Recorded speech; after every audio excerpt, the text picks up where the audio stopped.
friends. I think you can see me depending on your view, but if not, that's totally okay. I think I know everyone who's here, but in case you don't know me, I am Alyssa and we're gonna get started. There's a video of this, so if you have to hop out at any time, it's no big deal. This is just something that apparently my fun is super serious. So yeah, too real. So I have, this is a slide deck. There's a resource guide of a bunch of things that I'll share afterwards, and then the video. And if you have any questions, just let me know. Just a little bit about me, for those of you who don't know me. I am somebody who's been in academic advising for like 10 years until a couple years ago, I started working in tech. So I've been helping people for a long time with just getting their plans in order and moving forward. I'm a big nerd about professional development stuff. So I listen to lots of podcasts and I've read books, and I'm not saying I'm expert at actually implementing those things, but I am really curious about them and I love learning about them. Yeah, I've done like project management experience. One big thing for me was that in my mid-30s, I was tested for ADHD and some other things, and it would have been super helpful for me to have like the knowledge that those tests gave me, because I could have like been more serious about implementing systems that made my life way easier. So I know for especially women and non-binary folks, like diagnosis can be really hard because it's just different for different types of people. But that was super helpful for me. And then because of just who I am and like just other things going on, I'm somebody who has to like put a lot of energy into just managing myself. Like those of you who've known me for many years know that I'm super ambitious and have like 1,000 ideas, and it takes a lot of work to just like edit shit down for myself. One other thing about me, like I grew up with a really strong DIY work ethic, and I'm really optimistic. So I think that like putting work in will always yield results. I don't know if this is true all the time, but that's one of my core beliefs. So making a plan has always been a way for me to help direct that, help track that, and like make things reasonable and not get overwhelmed. Some of you know this, but in case you don't, like 2020 has been my burnout recovery year. I stopped doing a lot of things when the pandemic hit, and it's been the best choice that I've made for myself. But I also feel like I'm floating in space creatively as a person. I think talking to many of my friends who do a lot of creative things, we're kind of in the same boat, just kind of like the break's been nice, but what are we doing? And that's kind of what this whole workshop for me has been. And just in talking with friends, I think a lot of other people might need some of this. This is the process that I'm using for now for this year. This is going to be a weird year coming up, and it's based on how I've done things in the past. This might not, like I said, be for you, but I think it's great to take some time and like think about how to plan for a year ahead, or what kinds of tools could be useful. And so just even spending some time thinking about it will be beneficial. But I really appreciate you all being here for this weird experiment that I'm doing. One thing, this is the overview, so you have a sense of how long this will be. Probably running about a half an hour, and then there's a mini retreat afterwards for anyone who wants to like meet face to face in a Zoom and talk about their stuff. But I've already told you about me and the disclaimer. The first thing before setting goals for the year, especially for creative goals, is to think about like the bigger picture of yourself. So we'll talk about that. We'll talk about the 3 steps that I use to plan for a year, and then I have some examples and some other stuff for you. So again, for those of you who know me, like on the left is basically all the roles and responsibilities I had like brought onto myself, or things that I was doing. And then in the pandemic, it's been a lot less. It's been pretty great. But this is on the left, what's represented here is a lot of things, but not a lot of progress, or a lot of things and not really dedicating myself as much as I would like to every single thing. And so now that in this pandemic, I've taken a lot of stuff off my plate, I'm thinking about how I can intentionally add things back on that I can do my best on, both professionally, creatively, as a person in relationships with people, that kind of stuff. A quick side note about the pandemic, the world has changed, right? Like things are paused, they're gone, they're closed, we don't know if they're gonna reopen, and some things have just changed and evolved. So what can be really useful, and I've done this for myself a little bit, and I still need to do some more work on this, is taking an inventory about what you used to do or what you would have done in 2020 had the pandemic not happened. For this case, it can be really helpful because this is just a year fully out of our control. So confronting now, like what is available at the moment or in the near future, what has changed, and then what is unknown, that's been really important, thinking about the future. So just as a side note example, and I'm going to use stand-up comedy for a lot of my examples because I think it's the most accessible for lots of people in terms of most people know what a stand-up comic does and what they might have to do. So in drilling into the whys or any places we're feeling resistance, it can be really useful to consider if that like tension or that resistance we're feeling, if it's actually serving us or if it's holding us back.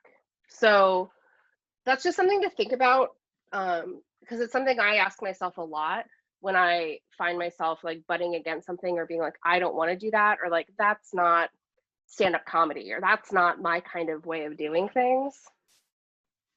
So like an example, right? Like comedy has changed drastically in this year and also accelerated the pace for change, right? There's a lot of ways that live comedy is not accessible to everyone the way it used to be. You can't go to open mics, you can't just go to bars. There are shows that were produced outside when it was warm, but it's only like certain folks are doing it or certain places. And on top of all of us having our own boundaries for what is acceptable to risk our health or the health of other people. So another thing that's changed, and this was happening before the pandemic, was in comedy, there's a lot of influencers making content that's really good and really fucking funny, but they're not stand-ups, right? So it's kind of like, I think it was Satoyo in the Philly comedy scene was just like, comedy feels over because TikTok is so good. And there's like some real truth to some of that. Like I've seen sketches on TikTok that like blow out of the water, like stuff that we used to spend months like putting together for sketch shows, right? So for me, I really had to personally consider if I was willing to expand my craft and my skill set to meet audiences where they are, to like meet this moment that we're all in. And honestly, this year I was just like, no, fuck it, I'm not doing that. Like, I'm not going to worry about, well, is like TikTok a really fun way to make sketches and how should I do that? I just said, I'm not willing to meet the moment at this point in time. And that was hard, but once I accepted that, it was really good for me. So recognizing that in the context of like this time we're in, sorry, I keep saying, I'm not sorry, but I'm going to say that a lot, but it's really true about the context. It's helped me stress a lot less about not growing in the way that I expected myself to in comedy this year. And this doesn't just apply to me for just comedy, like it applies in lots of other things. But knowing that there's a space available, there's spaces in available landscapes with money to be made or audiences to grow or whatever that might be for you.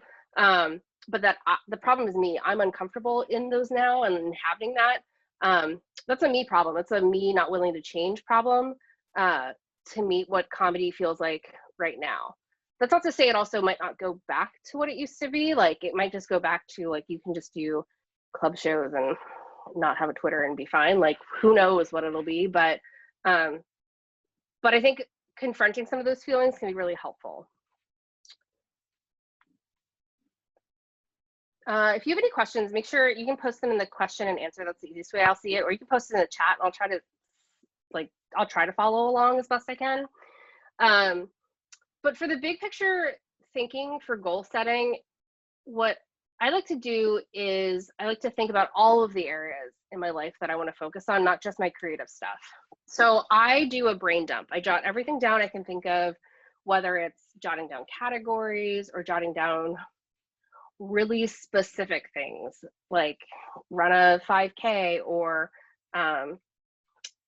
feel better at home, whatever those things might be. I just put them all down on a piece of paper or just digitally. And then I try to categorize them into sections. I find that's to be the best for me, but sometimes it's helpful to start with big sections if you don't know, if you're not like me and you have 1,000 things swirling in your mind all the time. Sometimes it's better to start with big sections and then drill into specifics. So generally in many years, my life sections look like this. So relationships is a big category, but of course, like we all know relationships, there's so many different tiers and they need different levels of work, but just generally relationships. For a lot of creatives, and I think this is particularly true of many of my friends and peers, right? Like your day job or your career work versus like the career you actually want, like the creative work that you do. So sometimes for many people, it's splitting that into 2 sections to manage them because they require different kinds of attention. But for some people, and if you're lucky enough to be able to merge them, that's awesome. So it can just be work as one category if that applies to you. Usually for me, I have to split them just because of how they are. Fun hobbies. So I am a serial hobbyist. I always have something else going on aside from my creative, like comedy, art, or whatever I'm doing. Home life. So that's like actually making, I don't know, all the stuff. Like I don't own a home, but I rent. And so just stuff you have to do. Self-work and care. And for a lot of people, this can be like multiple sections depending on what's important to you, but it could be like health and fitness, mental health, managing food allergies, spiritual work, education, whatever falls into that category for you. Yoga, whatever. Financial goals, that's usually a separate one for me. Not great at doing the financial goal stuff, but you always put it on there. And then anything other. So I don't know what other could be for people, but maybe it's taking something like if you're doing creative work and you're an author who's writing a book, but you're also doing visual art, maybe you split that into 2. I don't know what that could be for everybody. But you take the big sections and then you start like plowing through what your goals or what your wants might be. And for this, we'll just drill into like for creative stuff, like just the creative work side is what we're going to focus on. This slide is maybe like too much, and that's okay, but a millennial artist asks, is Maslow's hierarchy of needs still useful? The basic thing you need to know about this slide is if you're a big nerd like me, like you'll want to read more about this psych theory, but the idea is if you don't have basic human needs met, it's going to be harder for you to attain things that are like those elevated next steps. So if you don't have if you don't feel secure and safe in your home, or if you don't feel secure and safe in your relationships, like you're not going to be able to like achieve your full potential at the next level. So that's why a lot of times they'll be like, okay, well, if you don't feel safe because you're having health problems and you're not addressing them because you're like, I don't want to care about my health problems, I want to care about this other stuff, you might be better served to address some of your basic human needs things in order to like make space and like have energy reserves to go to the next level with other stuff. That's not to say, like, I don't know if I fully believe this because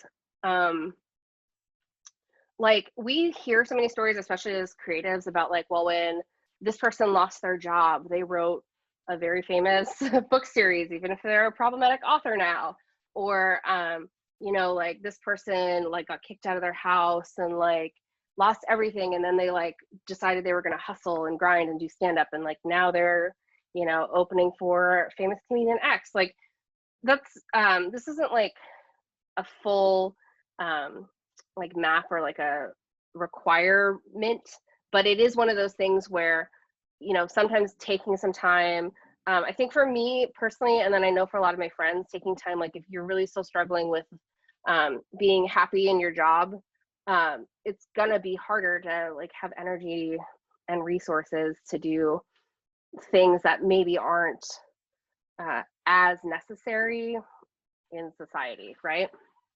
So just keep that in mind. And if this appeals to you, it's worth looking into a little more. So now this is like the real big part. And if you decide to stay for the mini retreat where we're all going to be in a different Zoom room, it's basically doing these next 3 steps. It's surveying the past, envisioning the future, and then planning the near term, the year ahead, with reverse engineering.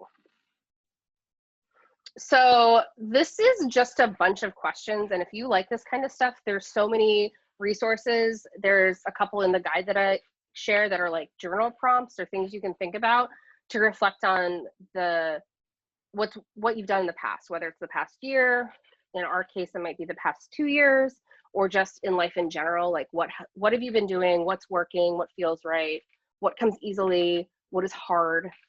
These are the types of questions that you can reflect on.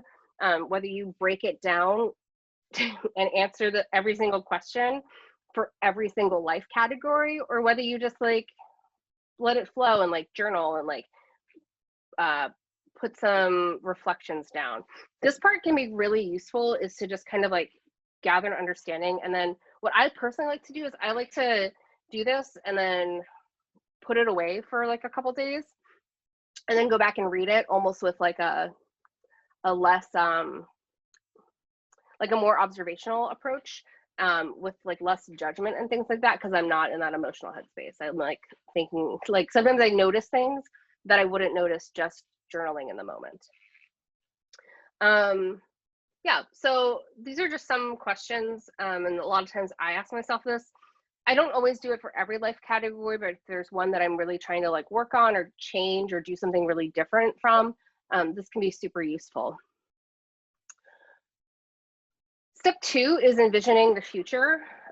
So you want to vision out where you want to be using present tense statements like I am or I have.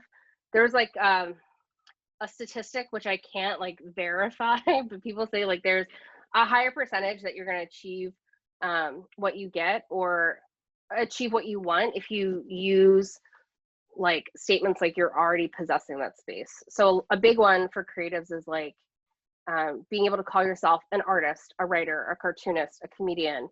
Some of that's fake it till you make it, but a lot of it is like learning to inhabit that space makes the rest of it flow, right? Because you're like using that part of your brain that's like, well, I'm already, you know, in 5 years, I have a house. And so it's just like, okay, well, how did I get there? Those are the types of things that you move through. So to envision the future, what I personally like to do is I like to make a list of what I envision for myself in 5 years in most of the categories that I shared for the life categories. But the reason I do this is I plan what I want in 5 years, and then I plan what I want for in 2 years. So this is like before I even think about 2021. I'm like, okay, in 5 years I want this. So in 2 years, which is like almost a halfway point, like I should be doing this, or I should have this, or I should have completed this thing. And then that helps me understand what I need to do for the next year. It's a good practice because it helps you think about like a big goal that can be overwhelming, and then forcing yourself to kind of even break it up into little goals without actually having to make that commitment yet, right? Like in 5 years, I want to own a house. So in 2 years, I want to have $10,000 or whatever a down payment for a house is. It's like, okay, like today that is overwhelming for me, but you know, when you kind of break those steps in, even if it's just a thought exercise, it can be super useful. For some people, 5 years is not an appropriate amount of time, like especially if you're in school for something, and like, you know, in 5 years you'll be out of school doing your first entry-level job in a new field, like that might not be appropriate. So you can do 7 to 10 years, but I try not to go too much further than 5. Yep, talked about school. Okay, so step 1, like I said, is to like survey the past. Step 2 is to like plan out goals for the future, like the longer term future. And then step 3 is to plan for the year ahead and reverse engineer what you want to have achieved. So if I've done all the steps and I'm like, okay, in 2022, I'm going to have X, that helps me understand what I need to accomplish in 2021.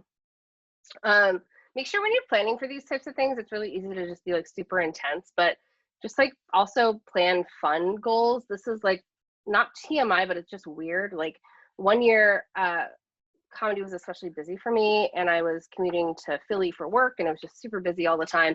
And so I actually had to make in my goals for relationships, like I made like go on 5 dates with my partner, which sounds like super weird, but like I just had to make that. Otherwise it was like, otherwise months were gonna fly by and I just wouldn't have probably gone on a date or like spent that kind of quality time. You can make some of your goals more flexible, or you can make them specific and measurable. So I expect 2021 to be more of the same mostly, but just for me, like 2021, I rested, I recharged. 2021, I'm charged up. Like, what am I going to do with all this energy? So I'm making my goals flexible, and I intend to have them support me for who I want to be as things open up and we go back to normal. So in non-pandemic times, like if there was no pandemic ever, my goals would be like kind of specific. They'd be very specific and really ambitious. I use the SMART goal setting process a lot. But this year I'm making them more flexible and like kind to myself. So we're going to do an example for me. So if these are just 2 examples, I'm not even like personally committed to these yet, but these are things I'm just kind of thinking about for the year ahead. So in stand-up comedy, I want 30 new minutes of stand-up. Every year I put 20 new minutes on, and I'm very far behind where I thought I would be right now. 30 new minutes will be good. I want to redo my website because it's broken and I've paid no attention to it. I want to get better at social media, whatever that means. It's super non-specific. And I want to get a 5 and 10 minute tape. Great. For content creation, I've been thinking I might launch and do like a YouTube channel about my like lizards and plants, as well as an old school blog for lizards and plant stuff. I'm thinking about like, should I try to build or engage with like other people on TikTok as a comedian, right? Like, I don't know, 1,000 people looking at your TikTok is 1,000 more eyeballs than 0. So that's something I'm thinking about. And then maybe I set a goal for myself, like, okay, I want 1,000 followers on like any platform where I'm putting energy in. That might be my goals for 2021. So the way I came to those goals is I think, okay, 2022, things are back to normal. I want to be hosting at clubs and traveling for comedy paid. In order to host at clubs and travel for comedy, I'm going to need a new tape. So that's where that one came from, right? Like if my goal when things are normal is to do that, what are the things you need to host at clubs and to like go to festivals? You need tape. Well, what's the problem with my tape? My tape is from 2019 at this point. So that's the thing, that's like where that goal came from. That's not a goal I would set for myself because I just want to do it, but that's a logical step for me. Same thing with industry showcases, getting representation. So to get representation, I think, okay, well, what do you need for representation? You need a platform, you need a following. You don't need those things, but like generally those are good to have common sense things in comedy. And I want a full hour of new material in 2022 so I can go anywhere and I could headline, right? So in order to do that for stand-up comedy, on the right-hand side, this coming year, my goals support who I want to be and what I want to be doing in 2022 in stand-up comedy.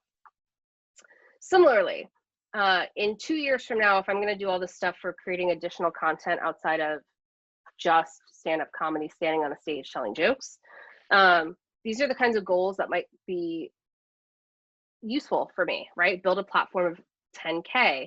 That should be become a known member of my community in my niche, whatever that would be.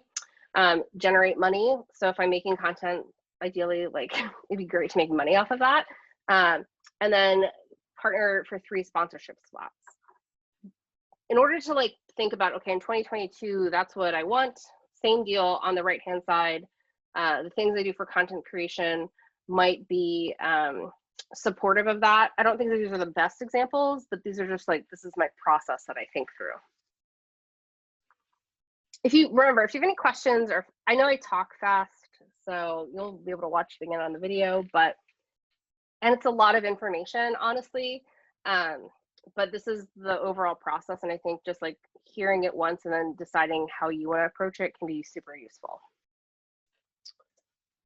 Here we are, we're going to focus on just 2021 stand-up comedy. So each of these are the 4 parts of my goal for stand-up comedy, but then you break it down into things that you actually can track or actually do. So I'm a big fan of using quarters. I know it's like weird corporate business jargon, but every 3 months is a quarter because I also love a new start. So every 3 months being like, okay, what did I do? What didn't I do? What do I want to do for the next 3 months? It makes it less overwhelming for me because like my New Year's resolutions, if I don't do it perfectly through January 15th, on January 16th, I'm just done with those resolutions. So it's not happening the rest of the year. So, so for me, these are some examples of how I would get to 30 new minutes. Every 3 months, I want to write 7 to 8 minutes of new jokes, or 15 minutes in 6 months. If I fall behind, I have room to catch up. If I move ahead, I have room to relax on that if I want to and focus on another goal that I want to work on, or just chill out potentially. The website one's pretty standard. Actually, I have these broken up, right? So to keep this flexible, the 30 new minutes in 2021, I'm not giving additional qualifiers that I would normally put on myself. I don't need like a tight, perfect 20. I just need 20 or 30 minutes of new material, right? Like, so I don't need 20 of those minutes to be like perfect, and then the other 10 can be whatever. Like the 30 minutes, they can be whatever. That is my goal. Better at social media. This goal, it's pretty flexible, and I might need to get more specific or like adjust my expectations or like define my goals more specifically as the year goes on. But I think that these are the ways that I could get better at social media.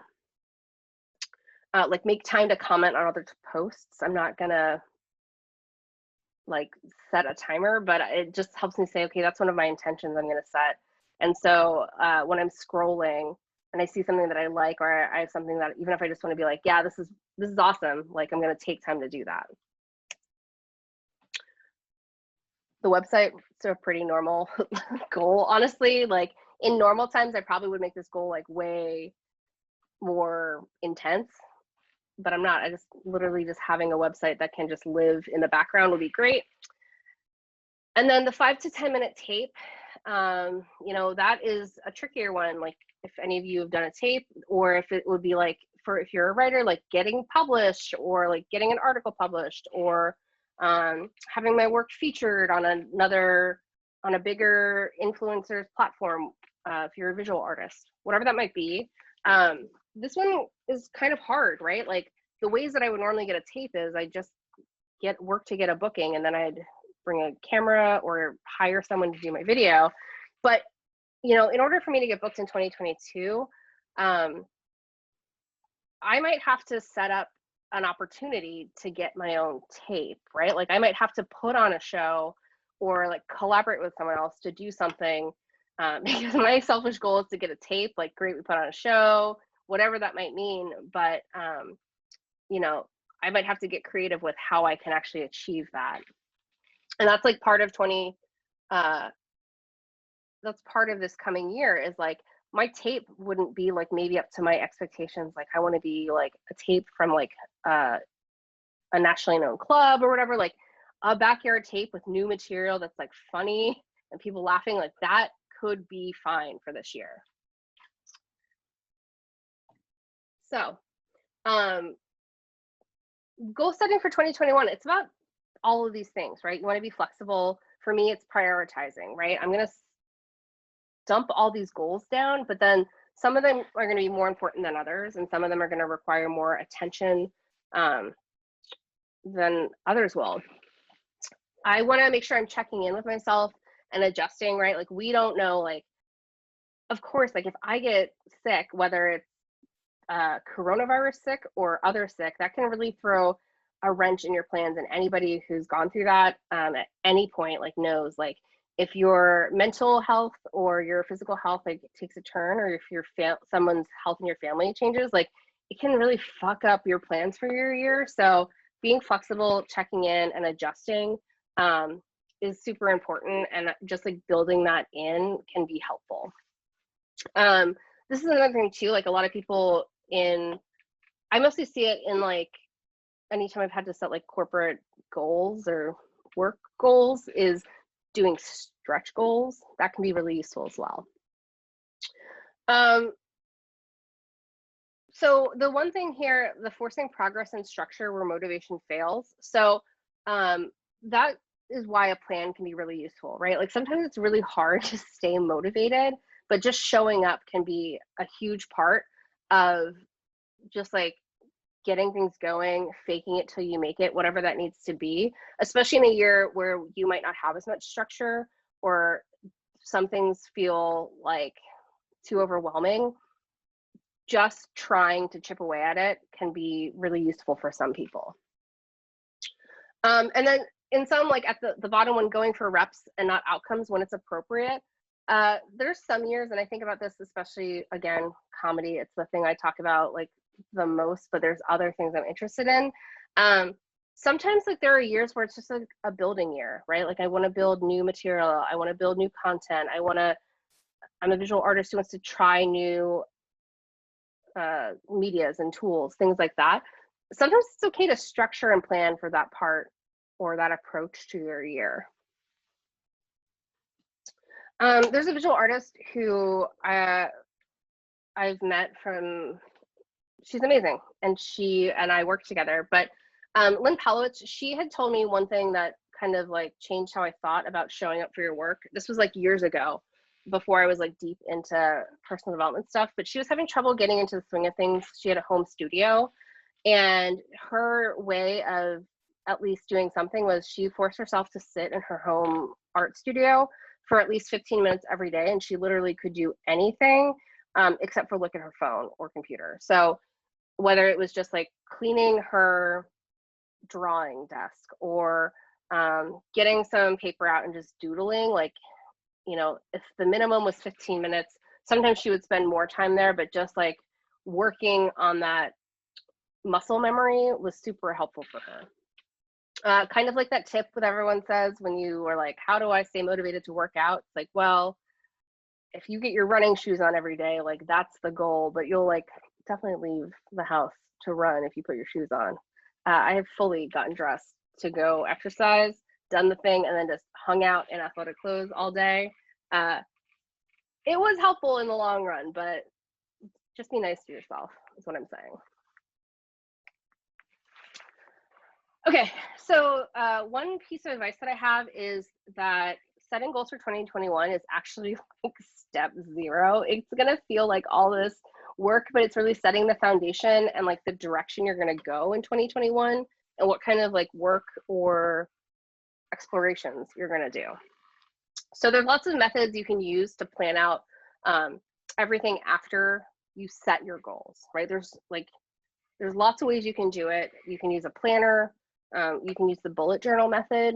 You can be super fancy with bullet journal stickers, or you can be really plain. Like I said, I use quarterly planning, but one of the things I do, I bought this book last year called The Life Map. I actually bought it in April of the pandemic. I don't know why I thought doing that at that time was useful, but I got like 2 weeks in and then I like didn't do it, but I'm redoing it. Fortunately, I wrote in pencil, so I just erased every page. But the Life Map, it's a little expensive, honestly, but it's super useful to have a tool and there's a bunch of video resources. It's from this woman I follow, Michelle B, who she's a lot of great stuff. There's lots of great like productivity people to follow, and scheduling, like time blocking. Another thing that I found for myself, and a lot of you who've known me for the last couple of years know this about me, I have to like have a planner that has like my day on it and has every half hour mapped out, because things like, for me, for time blocking, I forget about things like commuting. So if I was like going to a show in Philly, I need to like block an hour of time to commute, because I will inevitably not find parking, not have makeup on, whatever it needs to be. So there's all different systems you can do, but these are just some examples, and there's more in my resource sheet that I'll send. These are just random thoughts that I had while putting this together. So one thing you can do is you need to maybe decide if you can work consistently, like a little bit every day, or if you are somebody who needs to batch work on things. I know I do best when I just have a big chunk of time to work on something. I'm very bad at like, oh, I'll just do a little bit each day. I try to get better at it, but there's a point where I'm just kind of like, why am I fighting this? Just batch work on things. You want to think about your priorities and plan ahead for them. You want to set deadlines or do external accountability forces like an accountability buddy or a writing group, whatever that might be. You can reduce your decision fatigue and overwhelm by breaking up your phases of a project. I'll get to this question in a second. And learn how you work, what motivates you, and what your personality or learning style is. So I'm a big fan of those, like, what's your Myers-Briggs? What's your sun and moon sign? Like all that shit. But just having a sense of that can be super helpful. And then you have to try sticking with it, because sometimes like it's hard to know like when you need to like push yourself to do something and when you're like pushing yourself too hard. And for some of us, me included, it's a fine line. So this is an example of how all these like random tips, how they actually play out in my mind. So if I wanted to launch my website by a specific date, like my birthday, because I'm going to order new business cards or get a new logo or whatever, I need to say, okay, I'm launching my website by this date. That's my accountability point, right? My birthday is in 2 weeks. It's not, but in this example, it is. So I'm going to set aside a whole Saturday to work on my website content for a few hours and just knock out all this content that I know I want to put in there. So what I do is I plan some time before Saturday to write out or drop my website items and gather resources. If it's my website, I'm going to have to find old headshots on old computers, or pick a font, or find a color scheme. And maybe I need like a whole day scheduled or some time scheduled to do all the technical setup, right? Because the technical setup for me can be exhausting. I like it, but also like picking a font is energy. So just kind of planning for that can be really useful. If I know like, okay, Saturday, I'm gonna like sit down and do this thing that I really need to get done, I try to plan some time Thursday or Friday to make sure I have things like food in my house, or that I'm gonna order food. I know for me, like there's some shared parts of my house with Sam that I'm not gonna be able to rest or get things done, because if I've left a giant mess in the kitchen, like either he's gonna be mad or I'm gonna put like the need to clean my kitchen up and the mess that I've created over like doing what I want to do for myself. So I have to like also plan some of that in because I know that that's hindered me in the past.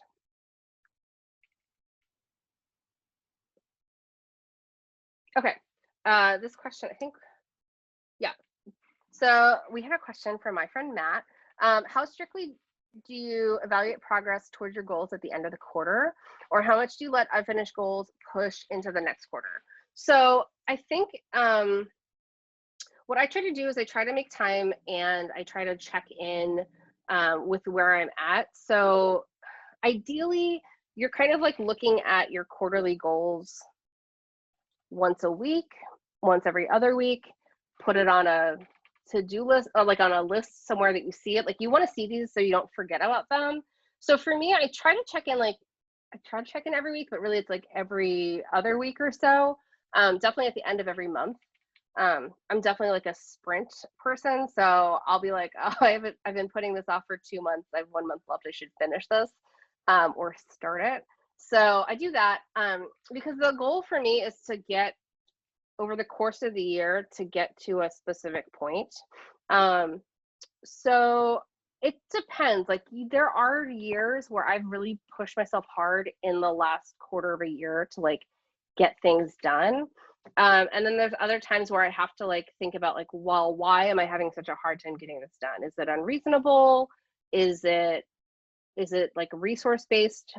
Just as an example, in 2020, my friend and I had a goal to go to New York City and perform once a month for 12 months. And so let's pretend that COVID didn't hit, but if I went through a phase where like I just didn't have the funds because something came up, like, and I wasn't meeting my goal, like I'd have to reconsider and be like, is this still appropriate? So I try not to be hard on myself, but I also try to like be realistic. I kind of try to think of it as like if you were, this is like a weird thing I do. I try to imagine like if you were your own teammate or boss and you were talking to yourself about these things, like what would be acceptable and like what would not be acceptable. So sometimes just externalizing it can be helpful. I hope that answer is helpful. It depends honestly year to year and what I'm feeling, or month, like quarter to quarter. If I've been super sick, I try to be like more chill about like not meeting a fitness goal or whatever. This will all be in the slide deck, but I have a Google sheet that I just started making because if you ever saw my podcast recommendations list that I send people, sometimes it's like too much. So it's in this Google Doc. You can make a copy and like do it. I want to talk about a couple of things. If you're into people's like daily rituals, especially like artists of all stripes, this daily, I don't know why you see me pointing. Daily Rituals, How Artists Work is like a really fun book. It's a great gift if you need a last minute gift for people. But yeah, there's a bunch of different things. And if you all have, I think everyone in here we're buds. So feel free to reach out to me at any time if you have questions or just want to chat. I am thinking if people like this, of doing either like a Discord or something where like a monthly Zoom check-in if people want like accountability buddy groups or something like that. But it depends what people want. In summary, 2021, it's gonna be freaking weird still. So like be nice to yourself this year. It's a lot of stuff's out of our control. So think about what you can control, what you can't, and like try to manage in that space. Think ahead into the greater future. For some people, that's not good for them, or that's not how they operate, and that's okay. And then this might not be for you. But I like making a plan to the bigger future. It helps me like kind of have a path, right? It's a map. Use the system to meet your needs that has built-in flexibility, and reevaluate as needed. Those are like the big takeaways. Y'all will get a follow-up email with resources. I don't know how many people are wanting to like have the mini retreat. I think because of the numbers, I didn't know how many people would be here. I'll tell you what the mini retreat is. It's basically we'll take a break. We'll get into a different Zoom room where you can be camera on or camera off. I don't care either way. But we'll get to hear each other, and then you will have time for you to take like one or two of your areas that you want to write goals for. You'll write goals, maybe using the slides that I'm sharing or whatever system you use. And then like you kind of idea them out, and then we will take turns sharing one section of our goals, or just like having a conversation about goal setting. So that's what we're going to do. It's basically just like time for you to have built in, because sometimes I think that's the hardest part, is just like showing up and then keeping that time open. Yeah, that's it. So any other questions that y'all have?